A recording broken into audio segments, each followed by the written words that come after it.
Em nome do Pai, do Filho e do Espírito Santo. Amém. Ave Maria, cheia de graça, o Senhor é convosco. Bendita sois vós entre as mulheres, e bendito é o fruto do vosso ventre, Jesus. Santa Maria, Mãe de Deus, rogai por nós, pecadores, agora e na hora de nossa morte. Amém. Glória ao Pai, ao Filho e ao Espírito Santo, como era no princípio, agora e sempre. Amém. Bom dia, boa tarde, boa noite, boa madrugada. Minha aluna, meu aluno do ISB, do curso de Antropologia Teológica. Que o Espírito Santo, que encheu o coração de Maria com vida e o ventre com a pessoa de Cristo, também interceda por nós junto com São José, nosso anjo, e São Boaventura para esta aula, que nós trataremos dentro do documento da Congregação da Pontifícia Comissão Internacional Teológica sobre a pessoa humana criada à imagem de Deus, comunhão e serviço, sobre o tema homem e mulher, tema que eu gosto de tratar em separado pela importância. Vocês verão aí no plano de ensino, são 3 páginas, onde eu cito o documento e faço alguns comentários marginais, mas gostaria que vocês acompanhassem comigo, porque o tema é muito importante, tá bom? O ponto de partida está no número 32, que diz: na Familiares Consórcio, João Paulo II afirmou: enquanto espírito encarnado, ou seja, a alma que se exprime no corpo, e corpo informado por um espírito imortal, o homem é chamado ao amor na sua totalidade. O amor abrange também o corpo humano, e o corpo é feito partícipe do amor espiritual. Criados à imagem de Deus, os seres humanos são chamados ao amor e à comunhão. Como esta vocação se realiza de modo peculiar na união procriativa entre marido e mulher, a diferença entre homem e mulher é um elemento essencial na constituição dos seres humanos feitos à imagem de Deus. Então aqui temos uma frase que tem um peso teológico sem par. Gostaria que vocês percebessem a profundidade desse número 32, tá bom? Vou repetir. A diferença entre o homem e a mulher é um elemento essencial na constituição dos seres humanos feitos à imagem de Deus. Tá bom? Aí continua, número 33. Recupera, corrobora esse sentido. Deus criou o homem à sua imagem, a imagem de Deus o criou, macho e fêmea os criou. Segundo a Escritura, por conseguinte, a imago Dei se manifesta desde o princípio na diferença entre os sexos. Talvez se possa dizer que o ser humano existe apenas como masculino ou feminino, dado que a realidade da condição humana aparece na diferença e na dualidade dos sexos. Portanto, longe de ser um aspecto acidental ou secundário da personalidade, esse é o elemento constitutivo da identidade pessoal. Todos temos um modo próprio de existir no mundo, de ver e pensar, de sentir, de estabelecer relações de troca recíproca com outras pessoas. Elas também podem ser definidas por sua identidade sexual. Então aqui mais uma informação. E aqui cita o catecismo. A sexualidade afeta todos os aspectos da pessoa humana na sua unidade de corpo e alma.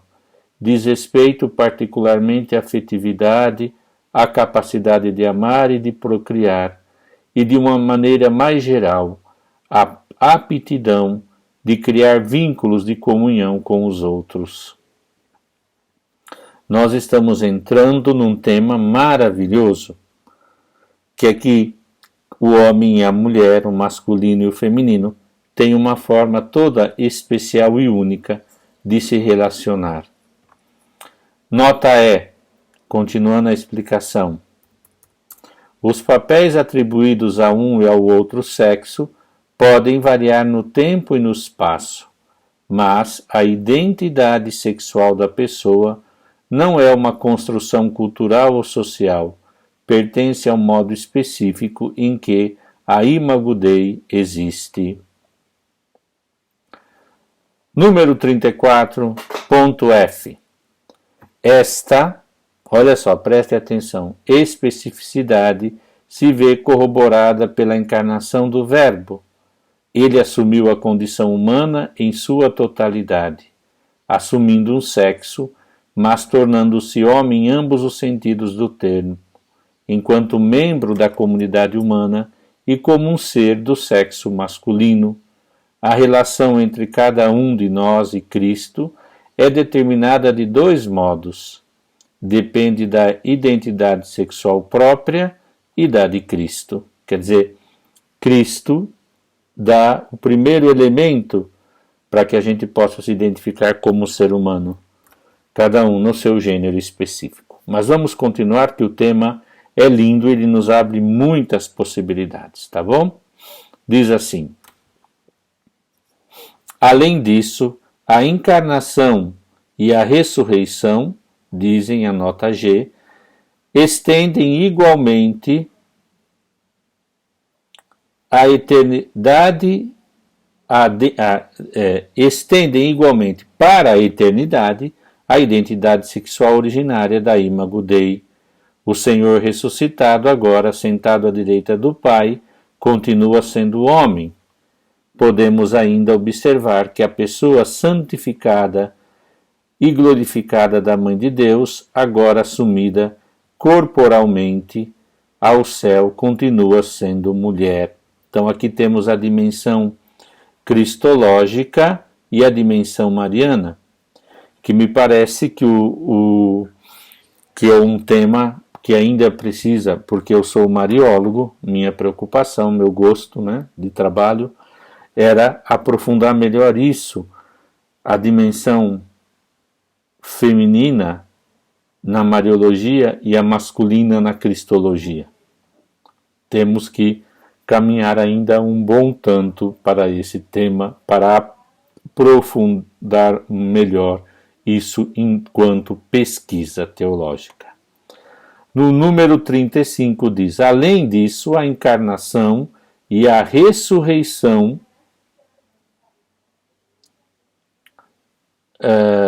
estendem igualmente a eternidade, a identidade sexual originária do Imago Dei. Já li e repeti para afirmar o princípio, a dimensão mariana. São Paulo anuncia que em Cristo são anuladas todas as diferenças, inclusive entre aquela é homem e mulher.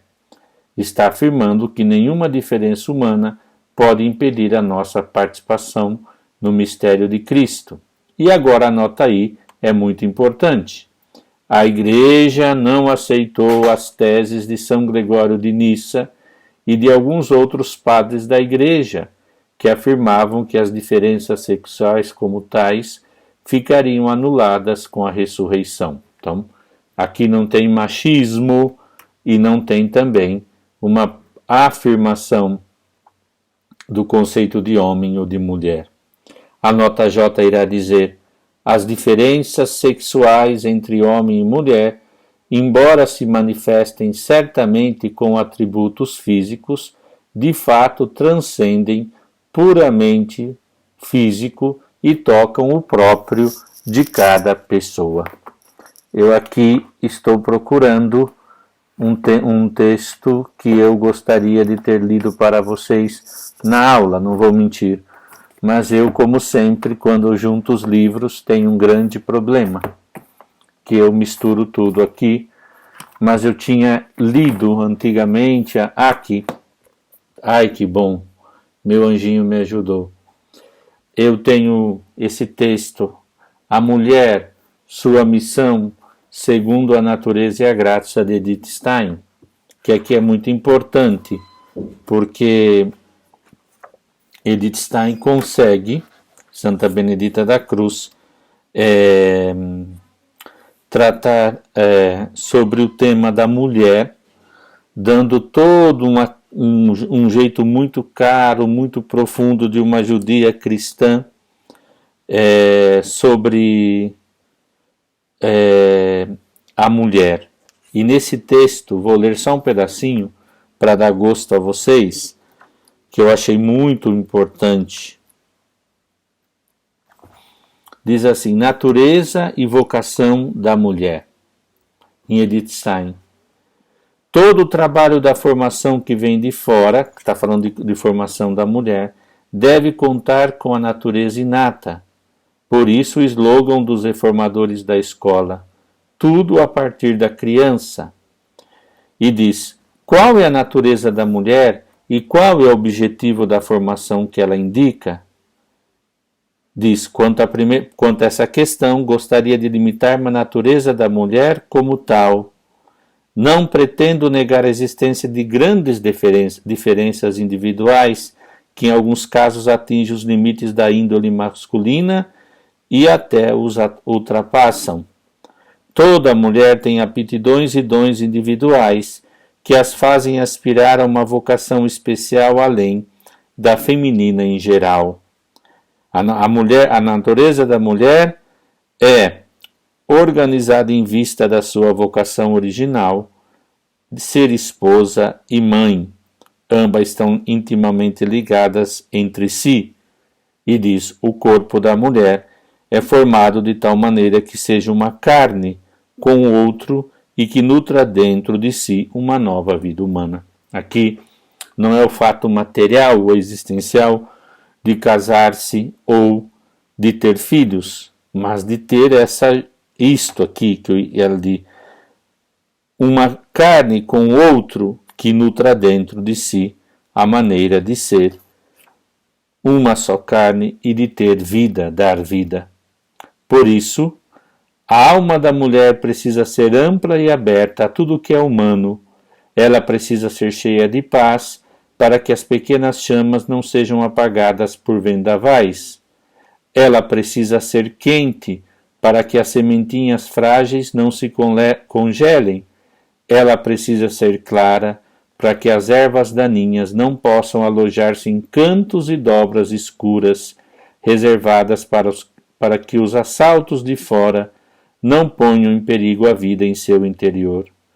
Vazia de si para que a outra vida tenha lugar nela, e finalmente senhora de si para que a outra vida tenha lugar nela. E finalmente senhora de si e de seu corpo, para que toda a sua personalidade esteja preparada para atender a qualquer chamada. Esta é a imagem ideal da alma feminina. Neste sentido, tinha sido formada a alma da primeira mulher, e assim devemos imaginar a alma de Nossa Senhora. Em todas as mulheres encontra-se desde a queda um germe desse desenvolvimento, mas exige vigilância e cuidado para que não venha a ser sufocada pela erva daninha abundante. Aqui fala sobre muitos temas, mas aqui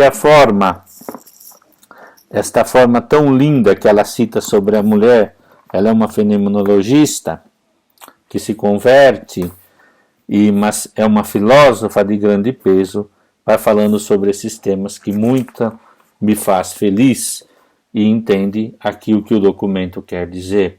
As diferenças das mulheres, graças a Deus, se não fossem as mulheres, que seriam dos homens e do que seria um mundo, né? Transcendem então, como diz o documento, o puramente físico e tocam o próprio mistério da pessoa. E assim continua.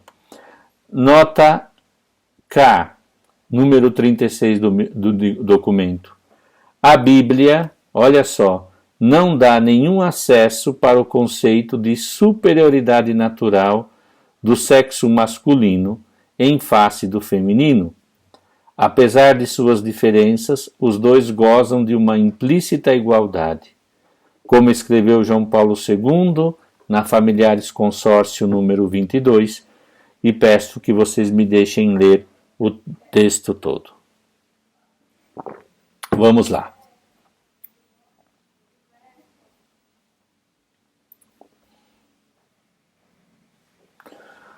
Acima de tudo, deve-se destacar a igualdade e responsabilidade da mulher em relação ao homem. Esta igualdade encontra uma singular forma de realização na recíproca doação de si ao outro e de ambos aos filhos próprias do matrimônio. Ao criar o homem macho e fêmea, Deus concede a dignidade pessoal de modo igual ao homem e à mulher, enriquecendo-os com os direitos inalienáveis e as responsabilidades próprias da pessoa. E diz assim na nota L: homem e mulher são igualmente criados à imagem de Deus. Homem e mulher são pessoas dotadas de inteligência e vontade, capazes de orientar a própria vida no exercício da liberdade. Mas diz assim a nota L, venham comigo: mas cada um traz o modo próprio e peculiar da sua identidade sexual e de modo que a tradição cristã pode falar de reciprocidade e complementariedade. Aqui, essas duas palavras são muito importantes e gostaria que vocês não esquecessem esta palavrinha, tá? Identidade, reciprocidade e complementariedade, tá bom? Vamos para frente? Vamos, pedindo a vossa licença para ler algumas coisas. E diz na continuação: esses termos que tem em tempos recentes se tornaram de modo controvertidos, são, no entanto, úteis para afirmar que o homem e a mulher têm necessidade um da outro para alcançar uma plenitude de vida. Ok? Então eu quero que vocês acompanhem comigo. Nota M agora.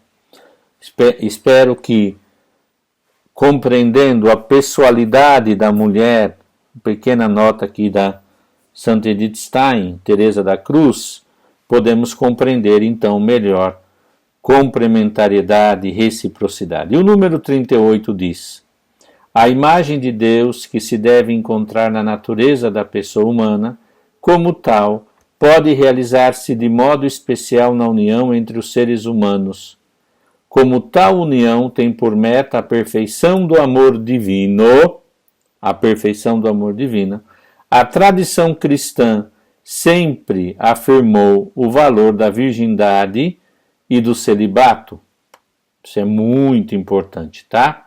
Para a gente não se perder. Que promovem relações de casta amizade entre as pessoas humanas e são ao mesmo tempo sinal da realização escatológica de todo o amor criado no amor incriado da bem-aventurada Trindade. Eu sempre digo, eu também dou um curso nas Irmãs Pias Operárias de São José sobre a teologia dos votos, e eu sempre digo que, parafraseando tantas coisas que já li, quando a gente fala de vocação, a gente diz de chamado, vocare, mas a primeira vocação nossa é a vida, fomos chamados à vida, e de modo misterioso fomos feitos ou homem ou mulher, com todo o respeito à questão do gênero, a questão de tratar disso, nós precisamos sempre ter clara a nossa antropologia para poder tratar com mais amor e aprofundar esses temas. Também é claro que aquilo que Deus colocou, que está na nossa condição de natureza criatural, o que é próprio de ser homem e mulher, nos levam à metafísica, à ontologia da realidade do ser. E ser homem e ser mulher, celibatários ou consagrados, significa ser, no que se refere à mulher, por exemplo, aquilo que Edith Stein falava, um ser aberto ao outro para receber a vida e ela manter, e o homem para participar da vida da mulher. Isso é muito importante.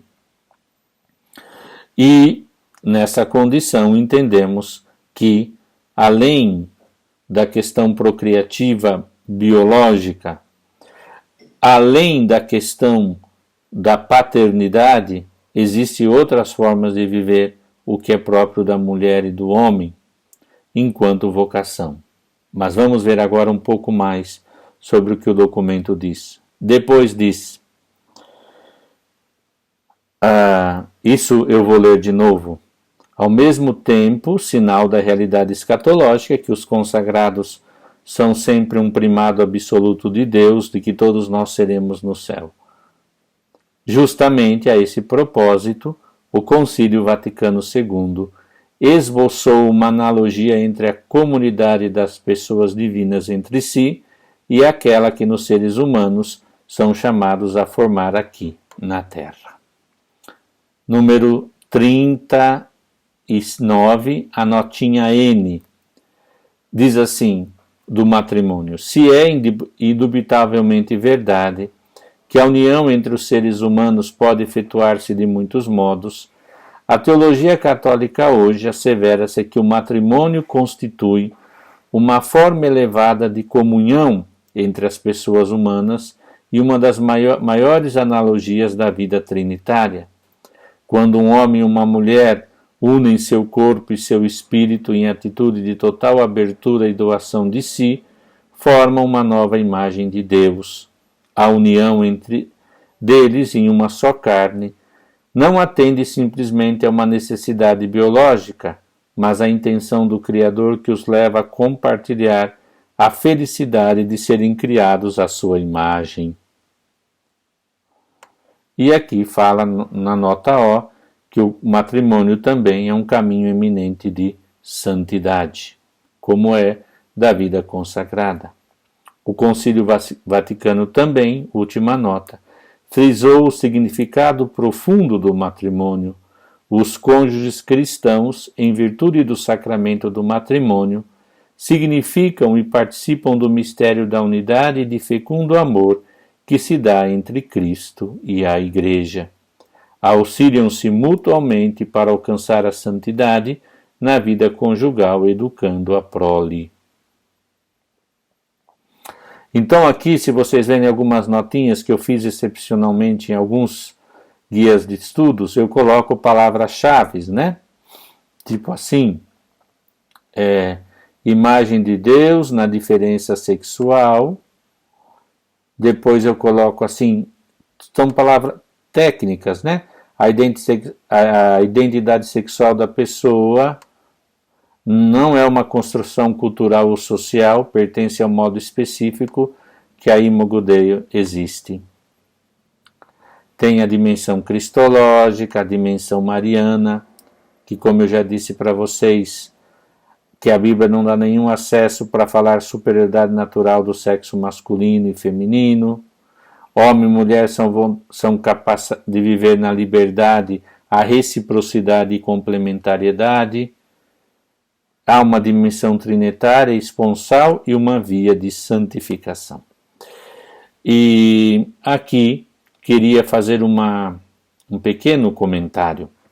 Por que eu deixei uma aula aí de 23, 25, quase meia hora para vocês só sobre homem e mulher? Porque eu quero que vocês aprofundem esse tema. Porque nós temos muitos desafios na antropologia teológica. Falar com este mundo, entender este mundo tão polarizado, mas a partir da nossa identidade, do que foi revelado na Escritura e como compreendê-la, até para ajudar a pessoa, a igreja está a serviço do homem do nosso tempo. A questão do feminismo, a questão, por exemplo, de falar com aqueles que defendem a ideologia do gênero, sempre por amor às pessoas, às almas, mas é necessário aprofundar esses temas. Mas antes a gente precisa aprofundar a essência, né, do que nós chamamos de antropologia teológica, do que é próprio do homem e da mulher. Vocês verão que eu deixei uma tarefa para ser entregue no dia 14 de maio que diz: por que a diferença entre o homem e a mulher é um elemento essencial na constituição dos seres humanos feito à imagem de Deus? Se vocês me permitem fazer só uma síntese da síntese. Deus se revelou e revelou o seio da Trindade. O Pai ama o Filho e o Filho ama o Pai. Do amor do Pai e do Filho surge e inspira o Espírito Santo, ok? Esse amor é revelado em Cristo, porque Deus não quis ficar fechado nesta família e pensa na família humana, mas cria homem e mulher, cria uma família, comunhão de pessoas. E temos uma dimensão esponsal, o que é próprio do Pai e do Filho. A mulher recebe, mas dá a vida. Um exemplo é aquilo que eu falo, a dimensão mariana, não? De entender melhor a mulher a partir de Maria. Ela recebe do Espírito Santo, se torna, como diz a tradição, esposa espiritual do Espírito Santo, recebe a vida, dá a vida ao Filho de Deus. Ela concede àquela criança que é de Deus, que é pessoa divina, a sua humanidade. Isso não é pouco. Não é só uma maternidade biológica, ela é uma maternidade que inclui nutrir, educar e acompanhar aquele filho. E esse mistério se realiza quando nós vimos e sem a mulher não teria o sentido a família, e sem o homem também não, a família vista em luz da Trindade. Já dizia João Paulo II uma vez, se você quer compreender a Trindade, olha para uma família, e se você quer compreender a família, olha para a Trindade. Nós temos muitos problemas para tratar sobre a questão das novas famílias, mas a abertura de misericórdia passa de compreender essa análise. Mas essa reciprocidade e essa complementariedade entre homem e mulher, ela não é biofísica só. Antes ela é espiritual, que é próprio do ser dotado de corpo e alma, como nós já vimos. E o corpo é muito importante, e nem te digo quando for falar de sexualidade neste tempo tão difícil. Por isso eu não estou fechando portas, estou abrindo portas para que a gente tenha claro como tratar de todos esses temas, com equilíbrio teológico, mas com muita profundidade. Por isso eu deixei essa pergunta para vocês, vou repetir. Por que a diferença entre homem e mulher não é um elemento essencial, quer dizer, é essencial na constituição dos seres humanos feita à imagem de Deus? Então aqui fica a pergunta. Peço que vocês tenham esse carinho de aprofundá-la, de estudá-la, né?